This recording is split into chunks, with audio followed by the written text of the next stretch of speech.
traveler. Paimon. It's been a long time. Oh, hey, Hoishin. Long time no see. Fancy meeting you here. How's work these days? Thanks to the help of people like you and colleagues like Ganyu, better all the time. But I've been feeling distracted at work lately. I just feel constantly agitated. It's a long story. But my father, he's thinking of stepping down from the Tianshu position due to health issues. Huh? What's wrong with Uncle Tian? Nothing specifically. He's not unwell. He says he's just increasingly low on energy these days. He's always said, old age comes for us all in the end. Still, I just can't help but feel a little emotional watching it happen to him. Anyway, my father's currently on the second floor of Yangsheng Tea House. Why don't you come pay him a visit with me? He seems very fond of you, too. I'm sure chatting with you will make him very happy. Sure, let's go.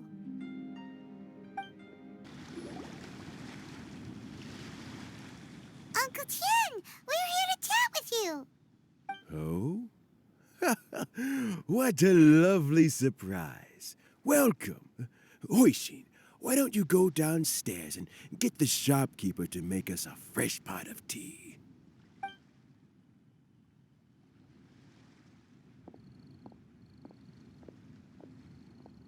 I heard that you've been traveling all over the place recently. I would very much like to hear your adventure stories. Hoishin told you, didn't she? Don't worry. I'm quite all right. It's just the years gradually catching up with me. As I grow older, I'm starting to find that with many things, though the mind is willing, the flesh is weak. Especially recently, I've noticed a rather drastic drop in my energy levels. I am still very much in good standing as the Tianshu today. Nevertheless, I wish to pass on the position before my mental acuity begins to decline beyond redemption. How difficult is it to transfer the Tianshu position? Oh, well, you see, the Tianshu is a rather unique position among the Liu Qixing.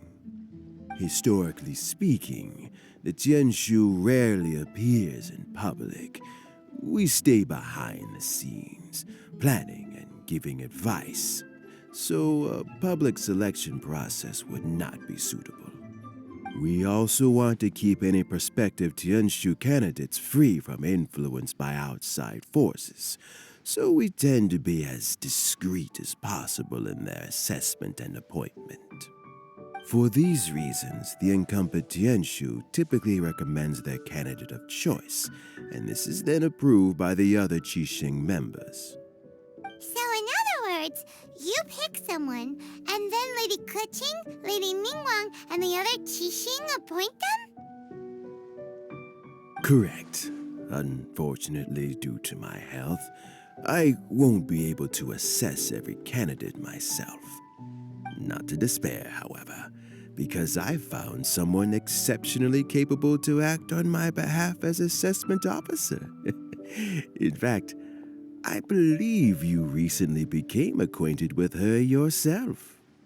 Oh? Who is it? I'm heartbroken. I thought it might take you a little longer than this to forget all about me. It's Yelan!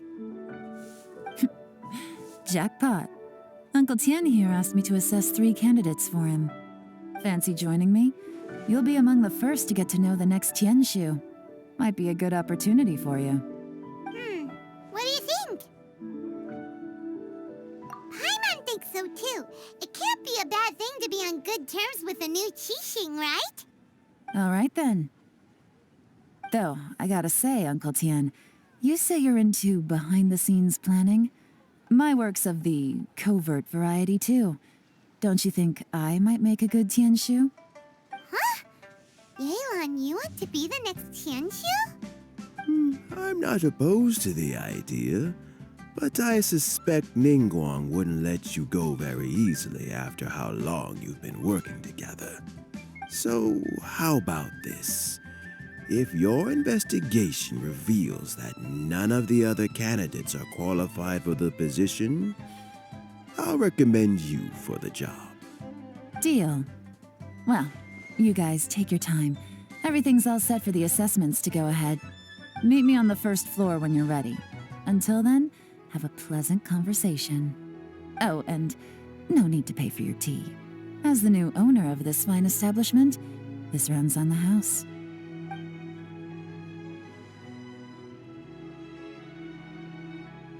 You're all set? Uncle Tian seems really worn down. It's like all his energy's gone. Yeah, it may sound harsh, but Uncle Tian is past his prime. He's not cut out for this anymore. So he's recommended 3 candidates. Their names are Qianwei, Mingbo, and Zhi. Qianwei is a wealthy entrepreneur. Mingbo works at the Liyue Ministry of Civil Affairs, and Zhi is focused on study and travel. Try to keep all that in mind. Of course, it doesn't really matter if you forget, since we'll be assessing them at Yuehai Pavilion in a short while. Qianwei, Mingbo, Zhi. Paimon should be able to remember their names, but what does the assessment involve exactly? Let's leave that until we get to Yuehai Pavilion. All right. Heads in the game, people. The stakes don't get much higher than a change in the Qixing.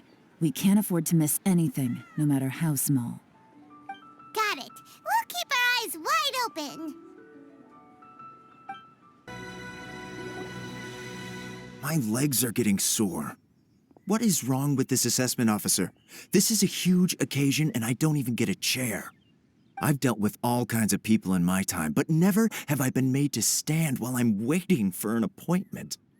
Oh, I mean, I think it's fine. That's called being complacent.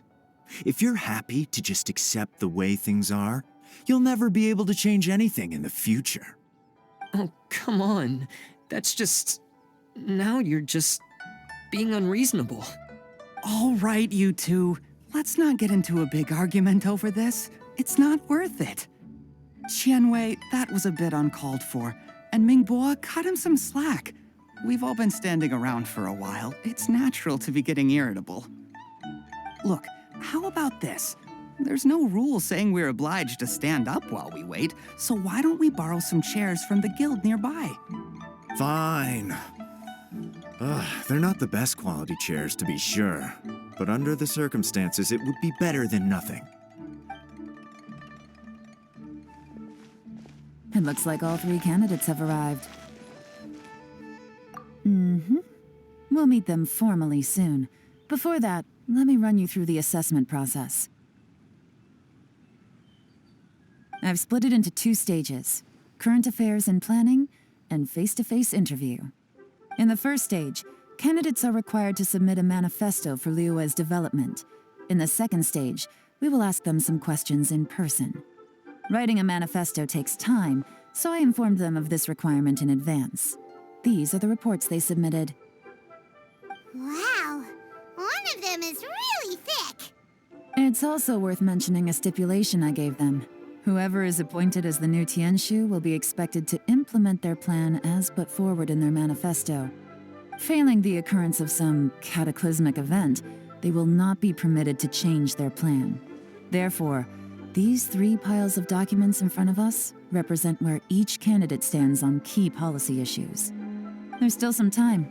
Have a skim through, get a first impression of what each person's proposing. I'll be waiting off to the side. Just let me know when you're done. Finished, huh? What did you think? Everyone took it very seriously. Of course they did. They have the chance to be picked as the new Tianshu, so you can bet they're putting their best foot forward. And keep in mind, whoever gets in has to execute their plan as written. Nobody wants to have any regrets. That's for me to know and you to find out. We can talk more after the interviews. We'll see the candidates now. Let's do one at a time. Start with Qianwei. Yes, ma'am.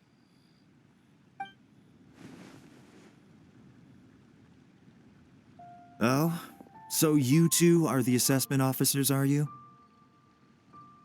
I had assumed that given the great import of this situation, Lady Ningguang would perhaps be assessing us in person.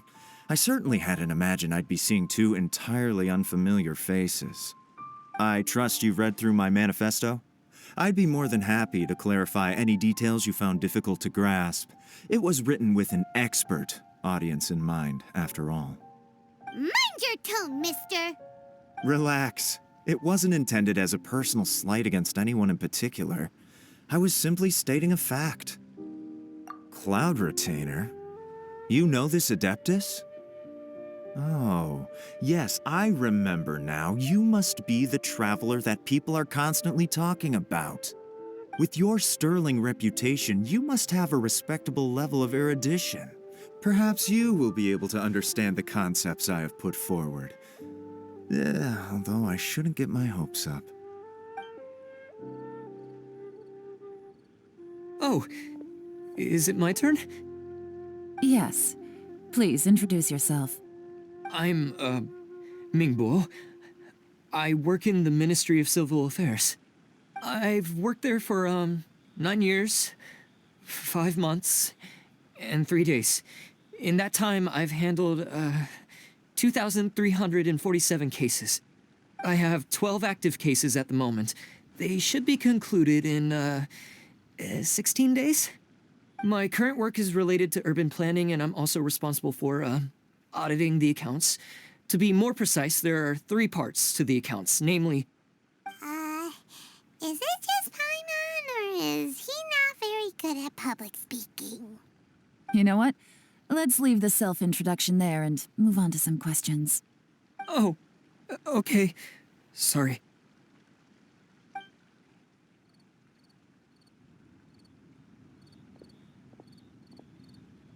Hello.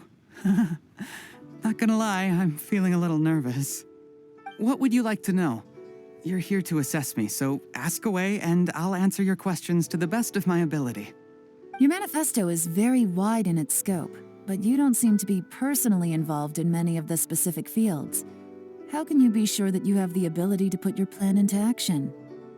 Very fair question. I completely understand where you're coming from. But I'm confident in my plan. I've visited many different places, talked to lots of people with far more expertise than myself, and my manifesto is the conclusion of these efforts.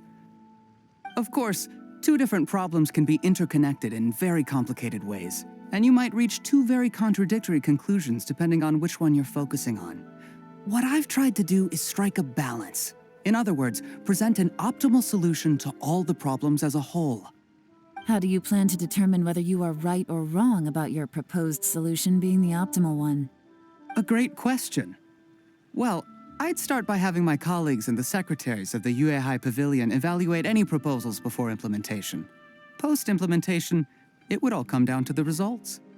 If it turned out that my judgment was to blame for poor results, I would take responsibility.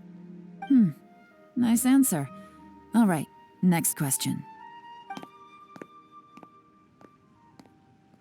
He seems like a great guy.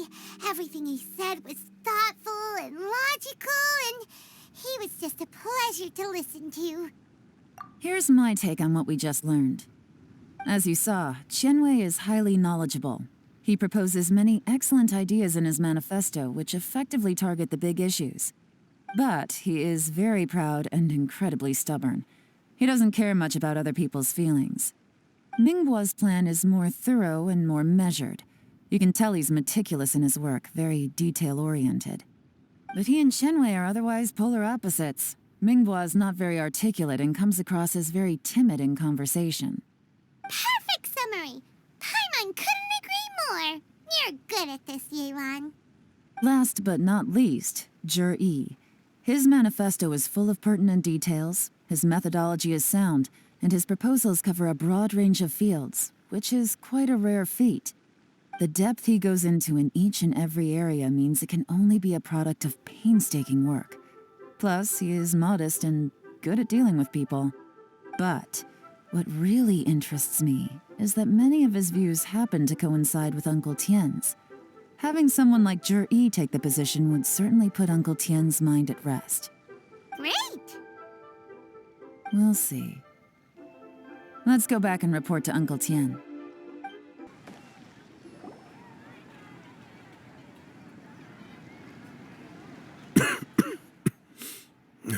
I see. Then it's more or less as I anticipated. All right, then let me ask this. The ideas in Zhi's manifesto are very similar to your own. Is there any particular reason behind this? Oh, I didn't want to say anything when I gave you the list of candidates, for fear of affecting your judgment. But I can tell you now. Those 3 candidates have all studied under me in the past. It's only natural that they share some similarities with me. But Xian Wei went on to focus on his business, and Ming Guo has always been occupied with his work at the Ministry of Civil Affairs. Of all of them, Zhi was with me for the longest duration. Whoa! So how did you get to know them all, Uncle Tien? Xian Wei was referred to me by an old friend. Ming Guo came to my attention in the course of my work. As for Zhi, I was pure happenstance. We first met while fishing. Gradually, as we got to know each other, we started discussing all sorts of topics. Zhi came from a poor family, and his parents died when he was very young. But he was a gifted student and a fast learner. He reminded me of a younger version of myself, so I started out giving him a few words of advice when we were out fishing and noticed how quickly he got on. Quite. And now, all of a sudden, he's grown into a mature young man. It's a joy to see, but it also gets one thinking. The young are growing up, and I am growing old. How time flies. No one can escape the cycle of life. I don't know, Uncle Tien. You still seem in pretty good shape to me. You might have another few years of work left in you, don't you think? Oh, you. There's really no need to console me. Having less energy than I used to isn't such a bad thing. It just means I finally have a good reason to retire and spend my days doing what old men like me should be doing. Going fishing whenever I feel like it. Sounds like you sure love fishing, Uncle Tien. Ooh, there's nothing quite like fishing to pass the time. Ooh, and freshly caught fish, they make the most beautiful fish soup with barely any preparation required. Fresh fish soup. Sounds tasty. Doesn't it? Also, some time ago, Zhi purchased a very special recipe from an old fisherman. When we've been fishing recently, Zhi always brings some extra ingredients he prepared in advance. The addition of these makes the soup taste even more wonderful. That flavor makes for a fond memory.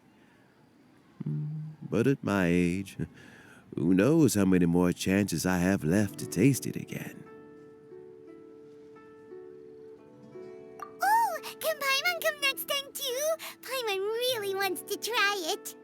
Let's get back to the matter at hand. Uncle Tien, we've reported back. Do you have a verdict? I appointed you as the assessment officer, and I trust your judgment.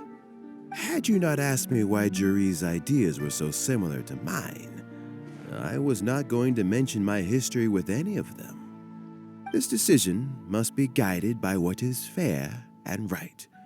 Please disregard all other considerations and make your final decision only after a thorough review of each candidate's talents and capabilities. Remember, You must be thorough. Understood. Come on, let's go talk somewhere else.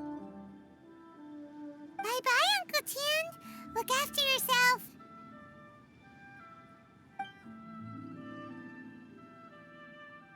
So, it's gonna be Jiri, right? His manifesto was written well, and he's the best speaker. Easy. Let's not rush. There's no time limit for this assessment. Huh? So, are you gonna give them more tests or something? No, nothing like that. The assessment itself is complete. But let me give you a word of advice. Things are not always as they appear. The biggest no-no in intelligence work is to only get information from the person of interest themselves. The truth is almost always hidden beneath many layers of deception. You have to get information through many different channels. For example, Wenyuan, Shanghua. Yes? Lady Yelan, what are your orders? Ugh! Who are they? Where did they come from? Did they scare you? These two are Wenyuan and Shanghua. They work for me. As my trusted assistants, they are always standing guard nearby. They also perform various assignments as required. Shanghua is a business expert who gets his information by trading. Wenyuan relies on word of mouth. And there's also Upei, who's not here right now. That meathead must have been out there on sea surveillance for some time now. Is he all right? I seem to remember that he can't swim. Nothing can take that guy down. Certainly not a little wind and waves. Shanghua, visit all the commerce guilds and look into Qianwei's background. Wenyuan, go to the Ministry of Civil Affairs and look through Mingbo's work files. Yes, ma'am. So what about Jiri?